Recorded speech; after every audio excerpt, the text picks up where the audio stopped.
Hi everyone, welcome to our DAT IQ weekly market update. This is our update for August the 5th. I can't believe we're into August already. It's episode 350. I'm Dean Croak, market analyst here at DAT, along with co-host Chad Kennedy.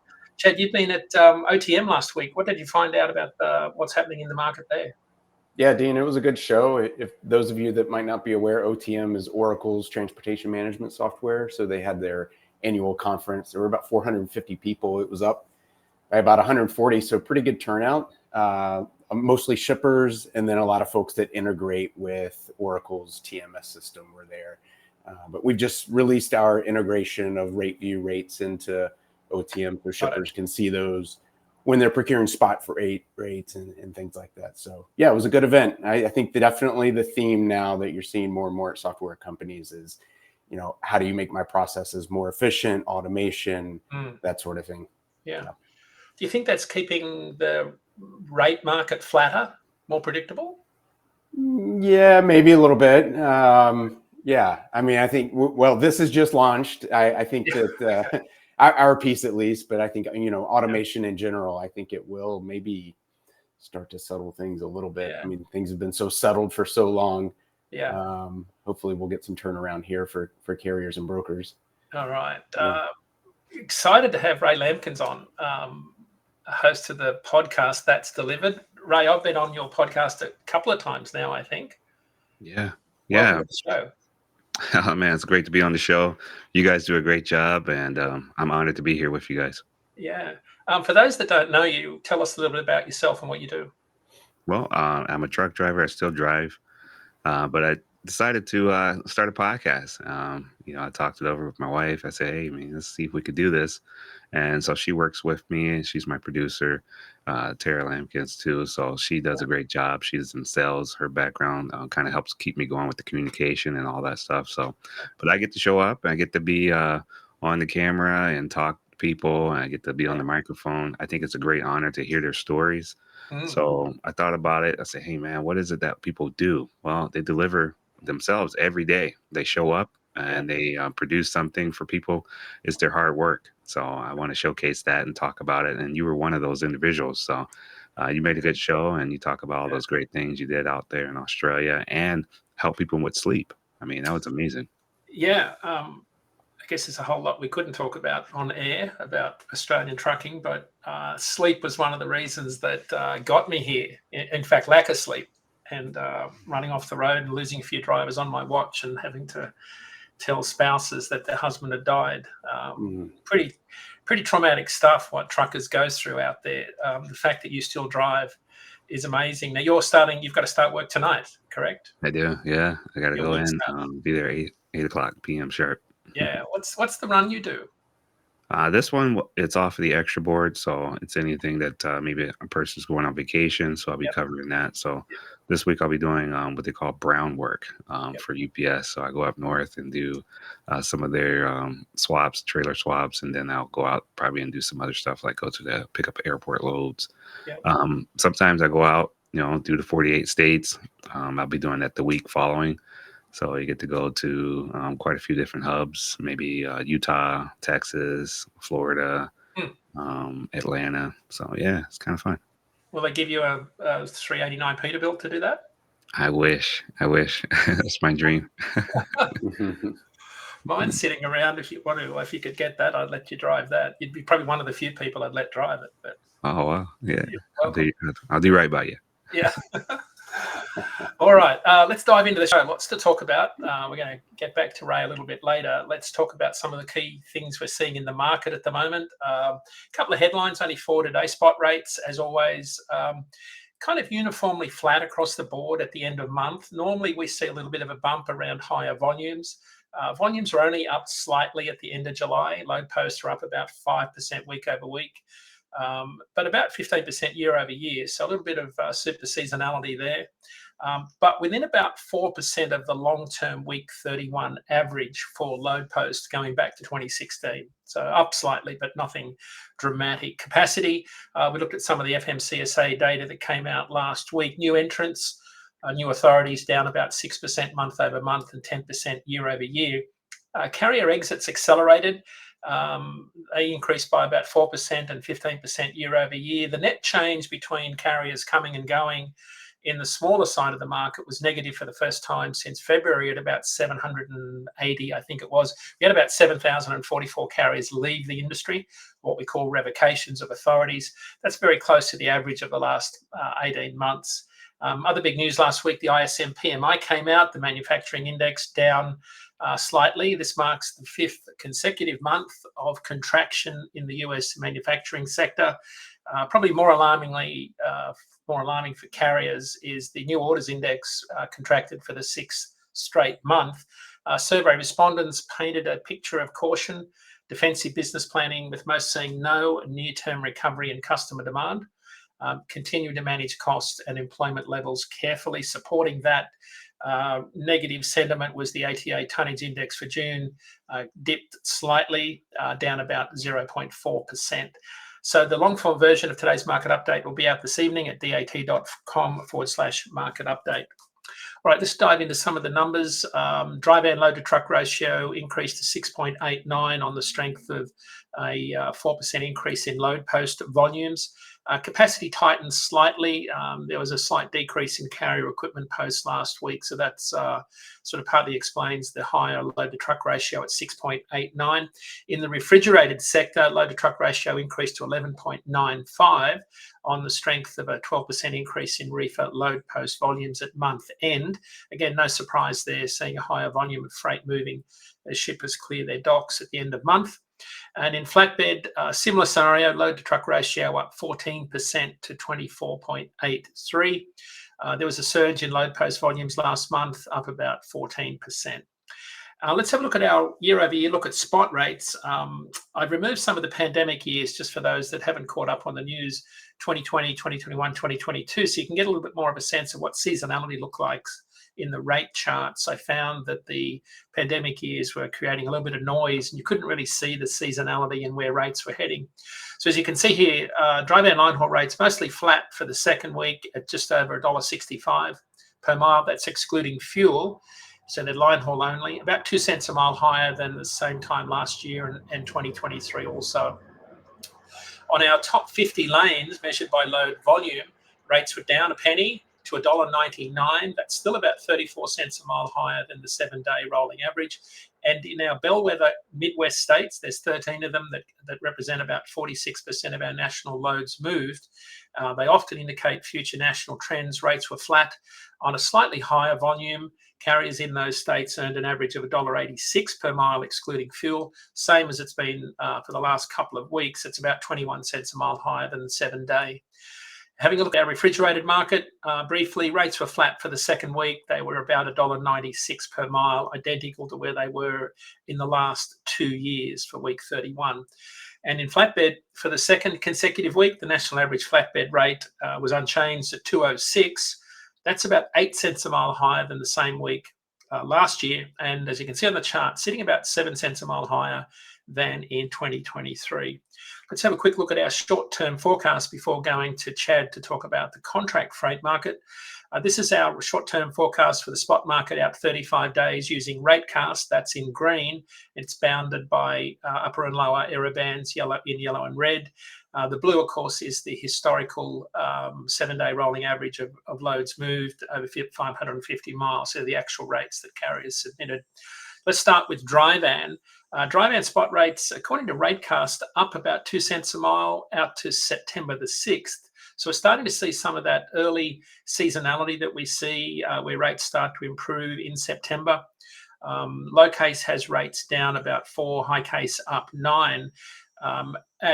At 167 out to September 6th, that will be about 6 cents a mile higher than where they were last year. So if RateCast holds true, we're starting to see a little bit of tightening in the RateCast forecast compared to this time last year, rates slightly higher. In the refrigerated market, similar sentiment with RateCast. It's seeing rates up 4 cents a mile out to September 6th. Maybe a little bit optimistic given how low produce volumes are, but we may be starting to see some of that early fall produce volumes from the Pacific Northwest starting to filter into our load post volumes. It's expecting out to September 6th, rates will be at 203. That's up 5 cents a mile from where they were last year. Low case is thinking rates down a penny, basically flat, but the high case has rates up 11. I think Ratecast will be pretty well spot on with this forecast as we start to see some of that fall produce seasonality move into the market. And in flatbed, pretty strong model agreement this week. Flatbed down 6 cents a mile out to the 6th of September at $2 a mile exactly. That'll be about 4 cents a mile higher than where they were this time last year. Low case has rates down 6, high case down 1. Ratecast prediction's pretty accurate here. We start to see rates flatten out once we get into September. You can see that at the tail end of this forecast before flatbed typically starts to pick up when we get into the October timeframe. All right, over to Chad for a quick look at the contract market.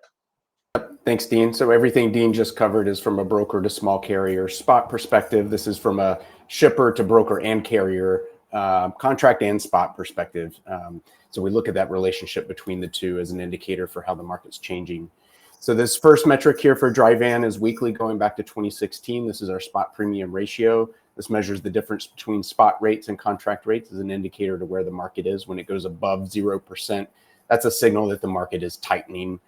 When it stays steadily over 0%, that's some trend and momentum that the market's getting tighter and tighter. So right now we're at -12. So loose market continues and pretty much what we expected to see on the back half of July at least. New rate differential, this measures the difference between new rates coming into routing guides and those rates that they replace. So it's measuring change in contract rates or what shippers' bids are resulting on recurring contract rates. This is pretty much flat and has been for quite some time. So very minor rate increases that shippers are taking on contract rates right now. And this is played out. We looked at the first half of the year for dry van and we had about a 1% total contract rate increase. That's on about 80% of our shipper data, took about a 1% contract rate increase for the first half of the year. It did trend up a little bit. Q2 was a little bit higher than Q1 at about 1.5 for Q2. So that contract rate index, that's that 80% of data that we collect from our shippers. This is just dry van, of course. So you can see it's been pretty flat, very slight trend up and to the right. Let's go on to reefer rates. Very similar story, spot rates well below contract rates at 12%, and that new rate differential just barely up above 0, and contract rates very flat. I looked at the first half here on reefer as well. It was pretty much flat year over year, no significant increases or anything above 0. If anything, it kind of tilted a little bit below 0. So let's look at flatbed. Now I'm looking at monthly here. With our flatbed data, it comes in a little bit differently than our dry van and reefer data. So we look at it monthly here. So we have June's numbers here. Spot premium ratio, we did see a little bit of a seasonal bump up above 0 there. Spot rates going above contract rates. I'm sorry, that's not correct. Still below there for the month of June and May, and -5%. In June. And new rate differential still negative, -6%, and contract rate index still trending down and to the right. And finally, we'll cover intermodal rates. They kind of do their own thing here. Pretty steady rate increases on that new rate differential at +0.7, and it's been above 0 for quite some time. And you can see that contract rate index, slight trend up and to the right. That's a wrap on contract rates, Dean. Your state last week, a 71-year-old truckload carrier with 400 trucks, a bunch of owner-operators decided to close their doors last week. Carol Former, big surprise to a lot of us in the market. Rising costs, but I'm sure your rates are kind of indicative of how carriers are feeling out there, which is pretty flat demand and not a lot of rate improvement against the backdrop of rising costs. It kind of caught a lot of us by surprise, but then when we thought about it, this has been one of the longest freight recessions from a carrier's perspective. I'm slightly concerned that this is sort of the canary in the coal mine. Yeah, there was another one in Jacksonville earlier this year, Davis. Yes. I think they've been in business 20, 30, 40 years. And I think one of the things that they were quoted saying was it just felt like Russian roulette every time they went out with the legal Yeah. environment. It's very risky to be out there on the roads. It's not it's not unique to the United States. This is something I've been seeing in my home country also. We've seen a lot of companies that I grew up with that are the same sorts of vintage, second and third generation companies just deciding to close up and have an auction. It's just no longer worth it. A lot of them cite increased liability, attorneys, coming after them because they've got multiple layers of insurance cover that they can get some pretty good judgments against. Yeah. So certainly not a fun time for carriers. But let's bring Ray back in. Ray, question of the week for you to get you going. With all the data that we monitor today, what's the one signal you personally watch that suggests this market might be about to shift? Yeah, well, definitely DAT. Yeah. You guys do a great job. I mean, the numbers that you guys are able to put out there kind of gives you an idea of where to look. I know if I talk to a driver, I'm going to ask about California, Long Beach, what's happening there in the LTL sector. I think those ports, if drivers keep an eye on that, talking about fewer loads coming out of there or longer wait times. Yep. And the LTL carriers are cutting back schedules and tightening capacity. Then you kind of get an idea that this is probably going to clear demand it's getting soft on out there. It's not, it's definitely not getting hard. So when those shifts start from that coast, and you can bet it's going to show up in the heartland of America not too long after that. So, and then also, confirming that with like market rate analysts like yourself, I think it's going to help people be successful out there. What are you noticing specifically in LTL? I know you can't talk too much about UPS, but what do you notice out on the road that might be different when it comes to freight demand? Yeah, UPS does a good job of trying to move freight, move packages and partial without having to, come up with any problems with the contract with the union. So they want to make sure that they provide the service for the customers, but yet at the same time, there can be some congestion. There could be some problems where, they do have problems with contractors getting loads out there. So they may use that sometimes, but that's not what we want them to do. We want them to keep the jobs with the union. And so that's going to always be a struggle because the company wants to, keep that revenue going. But if we notice that those trailers aren't at 100%, we look inside before we seal the doors up and we watch those loads. We know that the volume is going down. So we're always looking at volume on those trailers. If we move in empty trailers, that's a red sign as well. But most of the time they try to keep us moving. They try to keep us busy. This year has been extremely difficult for them. So you can see that the company's kind of, they're trying their best to stay ahead of it, but it's difficult. They're having to lay off quite a few drivers. They're pushing towards automation. We look for those signs as drivers, and we just try to do our best to keep ourselves busy and keep working out there. It's not easy. Automation. Talk a bit about what you mean by automation. Are you talking completely autonomous or level 1, 2, 3, 4 autonomous? What's the? Yeah, so they're automating their business mostly in the hub. So those are workers that used to do a lot of the sorting up top. So now they're getting a machine to do that. So automating, it's a huge construction project and a lot of hubs, a lot of it we call it super hubs. And so they'll try to get those more automated so that the packages can flow through the building faster. It's a good thing, but it's also sad to see a lot of jobs go away. Yeah, that's never a good sign. So you're talking about replacing the old-fashioned chain cart system that runs around the LTL dock. Yeah. So yeah, sometimes they have these carts that go through and, but the e-regs, a lot of the heavy stuff, they're going to have humans doing that for some time. But they're trying their best to find ways in little areas to eliminate jobs and to automate it instead to save company money. So it's a small process. It's a long process that they're involved in, but they're doing it. That's millions of dollars being spent on it. So yeah, we'll see what the outcome is.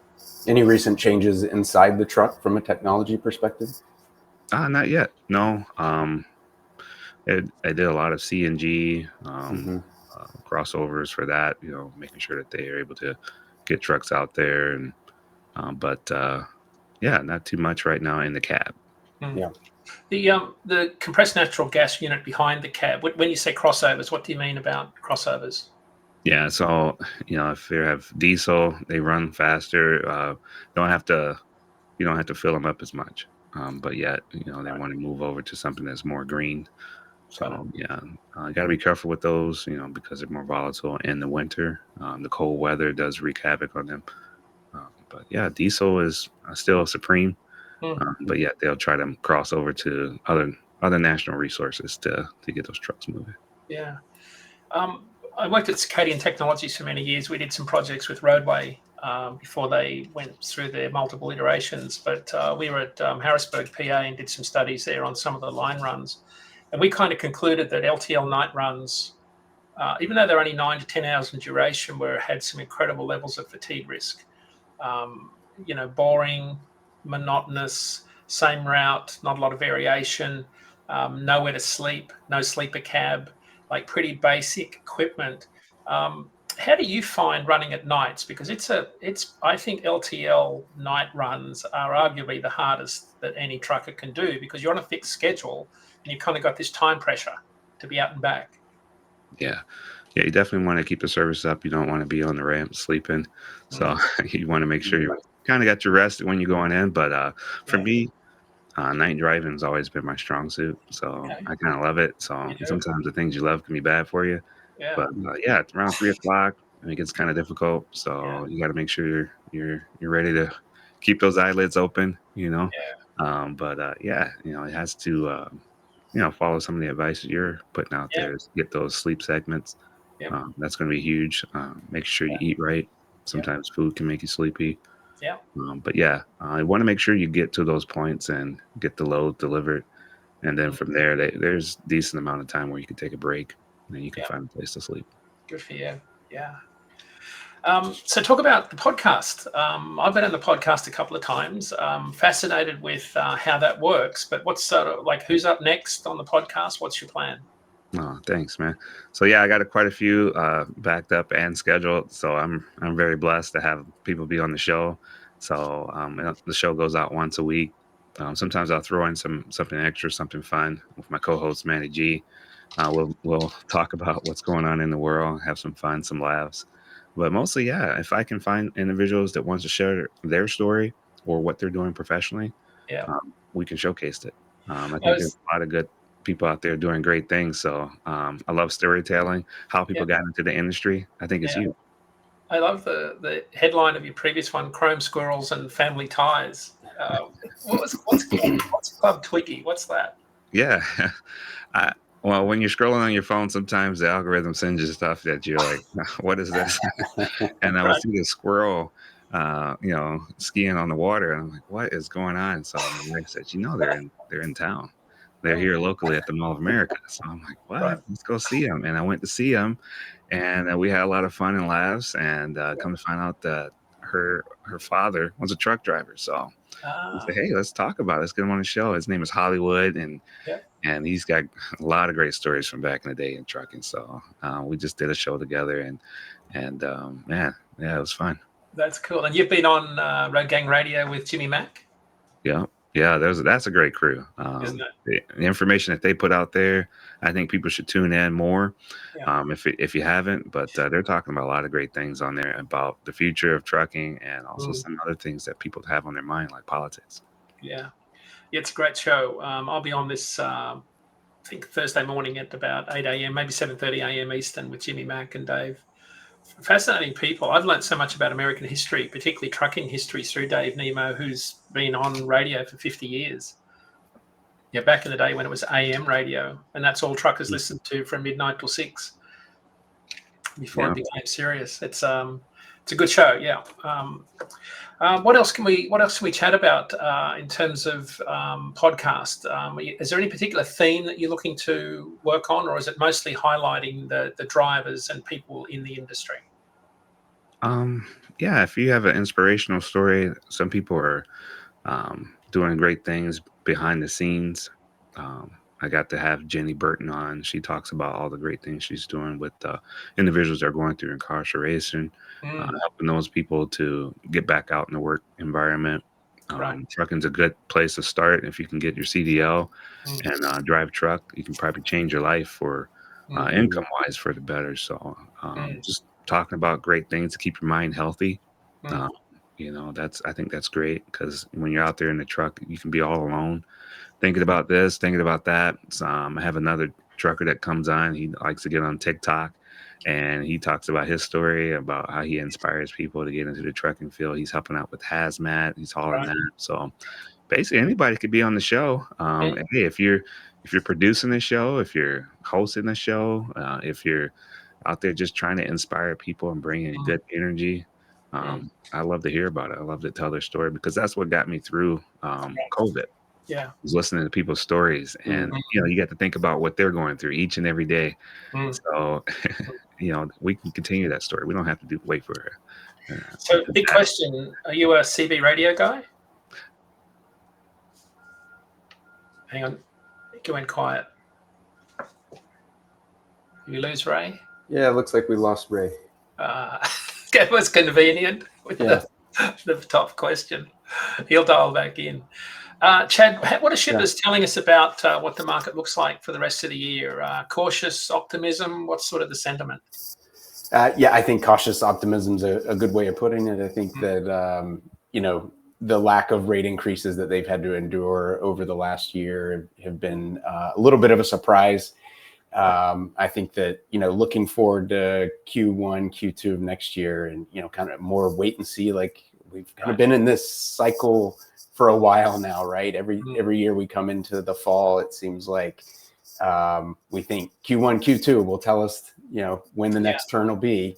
Yeah. I think that's going to be the case again. Yeah, I kind of summarised the ISM PMI that came out, and the survey sentiment overall, when you read through and summarise all of the comments from the respondents to the survey, it was distinctly negative, reflecting sort of this ongoing and even deepening contraction in the manufacturing sentiment. Weaker demand, continued inventory reductions. These are some of the headlines. Reluctance to hire. Putting ongoing price pressure on the manufacturing side. Optimism was limited. Very few industry respondents reported improved conditions. I mean, that's not a great outlook from a shipper perspective, but probably even worse for a truckload carrier perspective, given manufacturing generates the majority of our demand. Yeah, there's all kinds of mixed signals and interesting signals out there. I know the GDP report came in, looked on the surface kind of good for Q2, but when you level out Q1, Q2 together, not so great. The jobs market report didn't come out too favorable. Government jobs are way down, which has a big impact on that too. So we'll see. It'll be interesting how this next half plays out. Yeah, we've seen some increase in carrier exits. I'm waiting for Bill Cassidy's Journal of Commerce Truckload Capacity Index to come out. On the large contract carrier side, when you look at the average number of trucks from the recent earnings calls, it's slightly up. So it's been contracting for something like 12 quarters.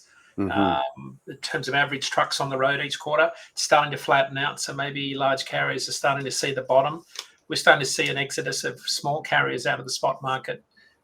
There's been an increased number. It actually flipped negative in July, and that's in terms of the revocations minus the new entrants. So that's an interesting trend. We haven't seen negative numbers since February this year in terms of capacity.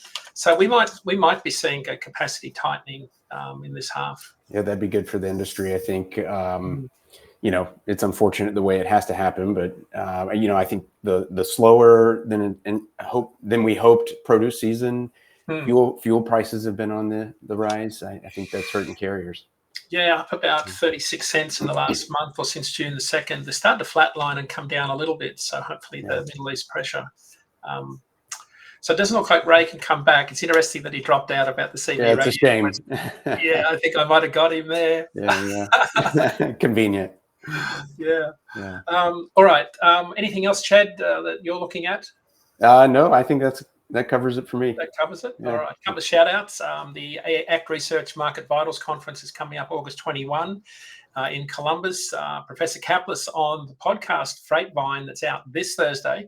He's talking to Andre Mendoza Pena. He's a partner at Kearney, talking about CSCMP's annual State of the Logistics Report titled Navigating Through the Fog. On next week's show, we have Vishnu Rajamanikaman, and he's all the way from Spain, former colleague, one of the first journalists at Freightwaves, a great journalist. He lives in Spain, but he writes about the US freight market. We'll be talking about minority truckers and English language proficiency. We're titling his segment The Minority Report. Don't forget the CVSA 7-Day Brake Safety Week is on August 24. That's just 3 weeks away. That'll be around before you know it. Make sure you set up alerts for our live shows, subscribe to our channel. And with that, another show is in the books. Thanks, Ray, for being with us today. Don't forget he runs That's Delivered podcast. You can catch that each week. Thanks for watching. Be safe. Be nice to everyone. We'll see you back here at 10 a.m. Eastern, 7 a.m. Pacific.